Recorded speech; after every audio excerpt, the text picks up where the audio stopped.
Hello good morning students, कैसे हैं आप सभी। तो आज की वीडियो में मैं आपके लिए क्लास 9 और 10th वालों के लिए जो इस साल एग्जाम देने वाले हैं, जिनका बोर्ड्स का एग्जाम बहुत ही करीब है, उनके लिए ट्रिग्नोमेट्री का सबसे पहले फार्मूला लेके आया हूं। फिर इसी वीडियो में या फिर इसके अगले वाले वीडियो में हम लोग ट्रिग्नोमेट्री के कुछ क्वेश्चंस को भी देखेंगे, समझेंगे। क्योंकि ट्रिग्नोमेट्री आपके क्लास 10th के बोर्ड के लिए 7 से 8 मार्क्स, मिनिमम 7 मार्क्स का क्वेश्चन इससे आता है। तो ट्रिग्नोमेट्री के क्वेश्चंस को सॉल्व करने के लिए सबसे पहले ये जरूरी है कि इसका हम लोग सारा फार्मूला याद रखें, क्योंकि बहुत ढेर सारे फार्मूले होते हैं ट्रिग्नोमेट्री में।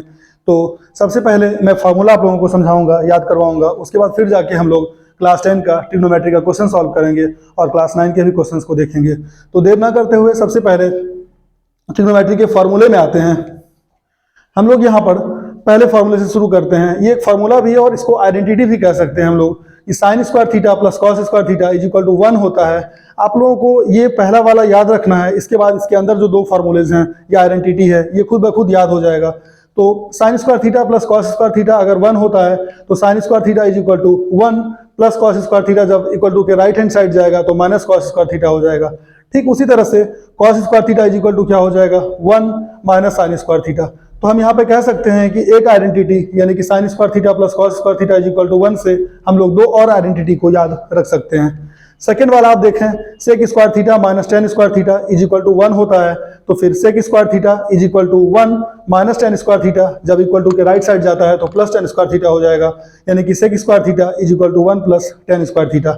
इसी आइडेंटिटी की हेल्प से जो दूसरा वाला फार्मूला आता है वो है tan square theta is equal to sec square theta minus 1, यानी कि माइनस टेन स्क्वायर थीटा को हम लोग इक्वल टू के राइट हैंड साइड किए और प्लस 1 को इक्वल टू के लेफ्ट हैंड साइड ले आए।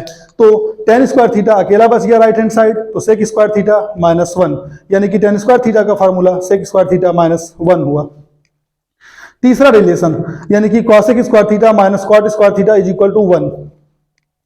तो यहां पर इसकी हेल्प से जो हम लोग दो और फार्मूला लेके आएंगे वो है cosec square theta is equal to 1 minus cot square theta equal to के राइट साइड जाएगा वो प्लस कॉट स्क्वायर थीटा हो जाएगा, यानी कि cosec square theta is equal to 1 plus cot square theta. और अगर कॉट स्क्वायर थीटा निकालना हो थर्ड वाले आइडेंटिटी का जो दूसरा फार्मूला है, तो कॉट स्क्वायर थीटा को हम लोग राइट हैंड साइड लेके चले गए और कॉसेक स्क्वायर थीटा प्लस 1 को लेफ्ट हैंड साइड लेके आ गए, तो cot square theta is equal to cosec square theta minus 1।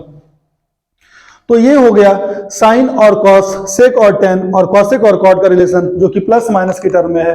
तो इस तरह से अब जो आके आपका चौथा फार्मूला है वो है sine theta into cosec theta is equal to 1, यानी कि अगर हम कहें कि साइन का इंटू में रिलेशन किसके साथ है, किस ट्रिग्नोमेट्री के साथ है, तो हम लोग कह सकते हैं कि sine theta into cosec theta is equal to 1 होता है। अब इसकी भी हेल्प से हम लोग दो फार्मूला ला सकते हैं। Sine theta is equal to, चूंकि ये इंटू में है तो जब इक्वल टू के राइट हैंड साइड जाएगा तो बाय में यानी कि डिवाइड में हो जाएगा, तो sine theta is equal to 1 by cosec theta. और अगर कॉसेक थीटा निकालना हो तो 1 और ये इंटू का साइन थीटा भी उधर जाएगा तो डिवाइड का साइन थीटा हो जाएगा, यानी कि 1 बाय साइन थीटा।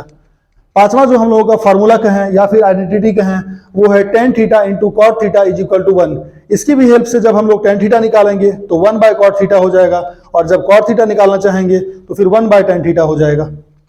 छठा जो रिलेशन है यानी कि फार्मूला है, तो cos theta into sec theta is equal to 1 होता है। Cos theta is equal to 1 और ये इंटू का सेक थीटा जब 1 के साथ जाएगा राइट हैंड साइड तो डिवाइड का सेक थीटा बन जाएगा, यानी कि cos theta is equal to 1 by sec theta. और ठीक उसी तरीके से जब हम लोग सेक थीटा निकालना चाहेंगे तो 1 बाय कॉस थीटा करना होगा। तो जो 7th नंबर फार्मूला है हम लोग का साइन थीटा, तो यहाँ पर हम लोग राइट एंगल ट्राइंगल की बात करते हैं। जैसे इस राइट एंगल ट्राइंगल में यहाँ पर अगर 90 का एंगल बन रहा है तो इसको हम लोग परपेंडिकुलर हाइट कह सकते हैं, इसको हम लोग बेस कह सकते हैं और इसको हम लोग हाइपोटेनस कहेंगे। तो इस वाले ट्राइंगल के लिए जो ये ट्रिग्नोमेट्री का फार्मूला लगता है 7 से लेके 12 तक का, इसको आप लोग ध्यान से देखिए। Sine theta is equal to perpendicular by hypotenuse, cosec theta is equal to hypotenuse by perpendicular, ठीक उसका उल्टा। Tan theta is equal to perpendicular by base, और cot theta is equal to ठीक उसका उल्टा यानी कि base by perpendicular. Cos theta is equal to base by hypotenuse, sec theta ठीक उसका उल्टा क्योंकि h बाय बी। और ये दो अलग फार्मूले हैं जो कि बहुत इंपॉर्टेंट हैं आगे क्वेश्चन सॉल्व करने के लिए। इसको आप लोगों को याद रखना होगा कि tan theta is equal to sine theta by cos theta होता है और cot theta is equal to cos theta by sine theta होता है। तो अब जो हम लोग है फार्मूले के इस सीरीज को आगे बढ़ाते हुए जो एक नया टॉपिक आएगा फार्मूले में, तो हम लोग फार्मूले को आगे बढ़ाते हुए अब फार्मूला ऑफ कॉम्प्लीमेंट्री एंगल्स देखेंगे। कॉम्प्लीमेंट्री एंगल का मतलब होता है कि जब दो एंगल का सम 90 डिग्री हो। तो सबसे जो पहला फार्मूला है, जिसको सारे फार्मूले को मैंने यहाँ पर रेक्टेंगुलर बॉक्स में लिखे हुए हैं और उसके नीचे हर एक फार्मूले का एक एग्जाम्पल लिया हुआ है। तो जो पहला फार्मूला है वो है साइन 90 माइनस थीटा और उसका रिजल्ट कॉस थीटा होता है। यानी यहाँ पर हम एग्जाम्पल में ये देख के समझ सकते हैं कि साइन 90 माइनस थीटा की जगह जो भी आएगा, अब उसके बाद हम लोग कॉस थीटे का वो वैल्यू लिख देंगे। जैसे यहाँ पर साइन 90 माइनस 20 है तो ये कॉस 20 हो जाएगा। इसका भी मीनिंग वही है कि साइन 90 माइनस 20 साइन 70 की इक्वल है। पर कॉम्प्लीमेंट्री एंगल्स के फॉर्मूले में हम लोगों को साइन को कॉस में बदलना होता है, क्योंकि sine 90 minus theta is equal to cos theta होता है। तो साइन 90 माइनस 20 थीटे के जगह पे 20 आया तो ये कॉस 20 हो जाएगा। ठीक उसी वे में cos 90 minus theta is equal to sine theta होता है। तो कॉस 90 माइनस थीटे के जगह पे जो भी आएगा, एग्जाम्पल में मैंने यहाँ पे 10 रखा हुआ है, तो कॉस 90 माइनस 10 साइन 10 हो जाएगा। तीसरा फार्मूला है tan 90 minus theta is equal to cot theta. तो tan 90 माइनस 20 ये इसका एग्जाम्पल है। तो जब tan 90 माइनस 20 हम लोग लेंगे तो वो कॉट 20 हो जाएगा। चौथा जो फार्मूला है वो है cot 90 minus theta is equal to tan theta. तो कॉट 90 माइनस थीटा के जगह एग्जाम्पल में मैंने 15 लिया हुआ है, तो वो tan 15 हो जाएगा। पांचवा जो फार्मूला है वो है कॉसेक 90 माइनस थीटा, तो वो सेक थीटा के बराबर है। अब एग्जाम्पल मैंने लिया हुआ है कॉसेक 90 माइनस थीटा के जगह 5 है यहाँ पे फार्मूले में, तो cosec 90 minus 5 is equal to sec 5। सबसे आखिरी sec 90 minus theta is equal to cosec theta होता है। एग्जाम्पल में मैंने लिया हुआ है सेक 90 माइनस 50, थीटा की जगह पे 50 है तो कॉसेक थीटा की जगह आ जाएगा 50। तो sec 90 minus theta is equal to cosec theta होता है। तो उसी तरह से उसके एग्जाम्पल में sec 90 minus 50 is equal to cosec 50 हो जाएगा।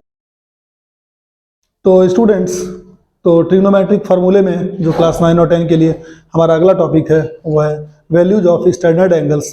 तो ट्रिग्नोमेट्री में एंगल्स तो ढेर सारे हो सकते हैं, आपको भी पता है। रियल लाइफ में भी एंगल्स बहुत सारे होते हैं, 0 डिग्री, 1 डिग्री, फिर रेडियन में, फिर मिनट में, कुछ भी बहुत सारे एंगल्स होते हैं।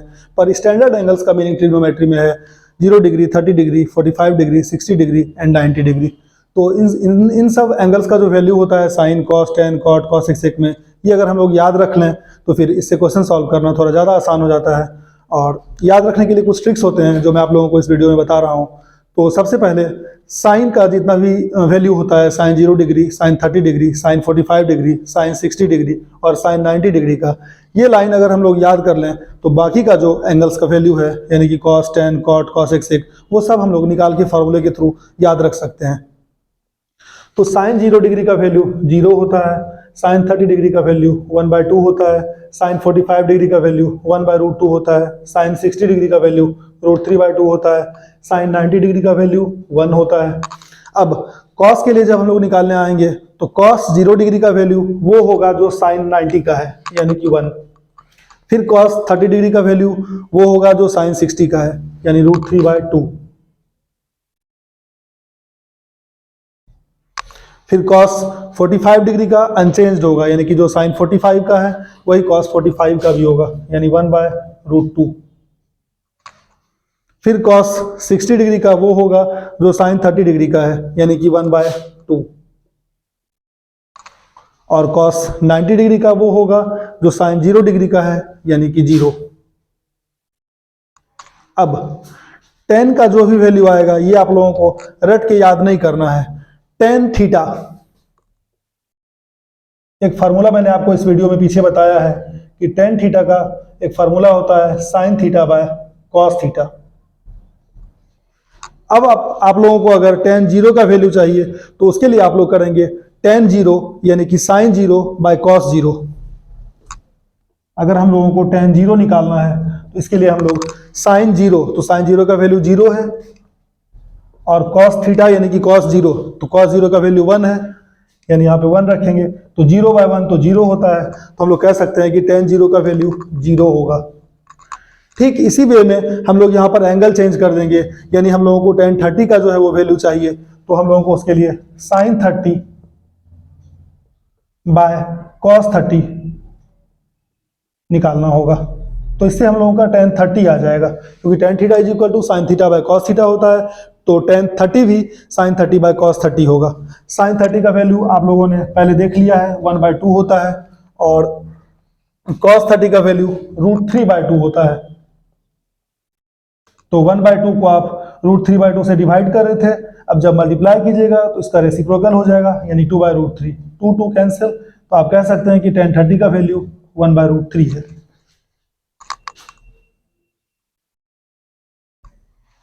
अब tan 45 का वैल्यू बहुत ही सिंपल है सोचना कि sin 45 का 1/√2 है और cos 45 का 1/√2 है। तो जब हम लोग सेम नंबर से सेम नंबर में डिवाइड करते हैं तो रिजल्ट हमेशा 1 आता है, यानी कि tan 45 निकालने के लिए हम लोगों ने sin 45 की वैल्यू को cos 45 की वैल्यू से डिवाइड किया।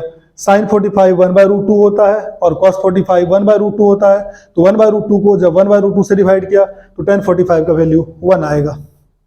ठीक उसी वे में अब हम लोग tan 60 निकालेंगे, तो tan 60 निकालने के लिए हम लोगों को sin 60 बाय cos 60 करना होगा। तो sin 60 आप देख सकते हैं √3/2 है और cos 60 वो आप 1/2 देख रहे हैं, तो √3/2 को हम लोग डिवाइड 1/2 से कर रहे थे तो मल्टीप्लाई 2/1 से करेंगे, 2 कैंसिल हो जाएगा, तो ये √3 जो है वो tan 60 का वैल्यू हो जाएगा। अब ये आप tan 90 का देख सकते हैं, sin 90 बाय cos 90 होगा, तो sin 90 का वैल्यू 1 होता है, cos 90 का वैल्यू 0 होता है, और 1/0 को मैथमेटिक्स में नॉट डिफाइंड कहते हैं।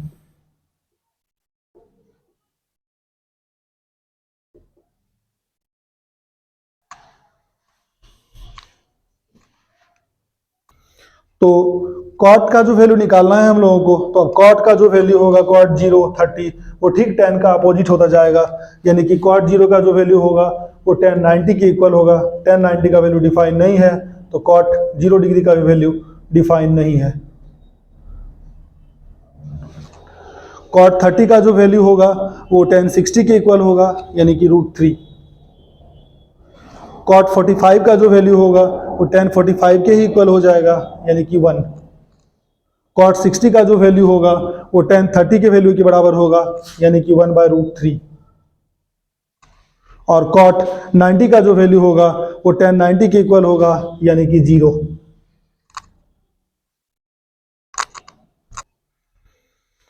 cosec का वैल्यू निकालने के लिए अभी आपको इस वीडियो में याद होगा मैंने एक फार्मूला बताया था, sin theta into cosec theta is equal to 1।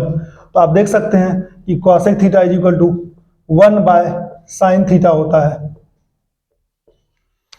तो अगर आपको cosec 0 का वैल्यू निकालना है तो आप 1/sin 0 करना चाहेंगे, 1/sin 0, और sin 0 का वैल्यू 0 होता है, तो 1/0 को हम लोग नॉट डिफाइंड कहते हैं। इसका मतलब cosec 0 का वैल्यू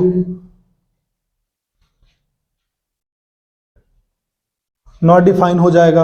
अब अगर cosec 30 का वैल्यू हम लोग को चाहिए तो 1/sin 30 करना पड़ेगा। cosec 30 के वैल्यू के लिए 1/sin 30 करना पड़ेगा। 1/sin 30 का वैल्यू 1/2 होता है, तो 1 को हम लोग डिवाइड कर रहे हैं 1/2 से, तो 1 को 2/1 से मल्टीप्लाई कर लेंगे रेसिप्रोकल से, 1 कैंसिल 2, यानी कि cosec 30 का वैल्यू 2 हो जाएगा। फिर cosec 45 की बात करते हैं हम लोग, तो cosec 45 का जो वैल्यू होगा वो 1/sin 45 के इक्वल होगा, यानी कि 1/sin 45 का 1/√2 होता है, तो 1 इंटू √2/1, 1 कैंसिल, यानी कि √2। तो हम लोग कह सकते हैं कि cosec 45 का जो वैल्यू होगा वो √2 होगा। अब cosec 60 के वैल्यू के लिए फिर से हम लोगों को 1/sin 60 करना पड़ेगा, यानी कि 1/sin 60 का जो वैल्यू है आप टेबल में देख सकते हैं √3/2 है, यानी 1 को मल्टीप्लाई करना पड़ेगा 2/√3 से, तो हम लोग कह सकते हैं कि cosec 60 का वैल्यू 2/√3 होगा। और cosec 90 के वैल्यू के लिए हम लोगों को 1/sin 90 करना पड़ेगा, तो 1/sin 90 का वैल्यू 1 होता है, यानी 1/1, इसका मतलब कि cosec 90 का वैल्यू 1 होगा। एक के स्टैंडर्ड एंगल्स के लिए हम लोग cosec का उल्टा करते जाएंगे, यानी कि sec 0 का वैल्यू वो होगा जो cosec 90 का है, मतलब 1। sec 30 का वो होगा जो cosec 60 का है, यानी कि 2/√3। सेक 45 का वो होगा जो कॉसेक 45 का है, यानी कि अनचेंज √2। सेक 60 का वो होगा जो कॉसेक 30 का है, यानी कि 2। और सेक 90 का यानी कि स्टेबल का आखिरी वैल्यू सेक 90 का जो होगा वो कॉसेक 0 के बराबर, यानी कि नॉट डिफाइंड।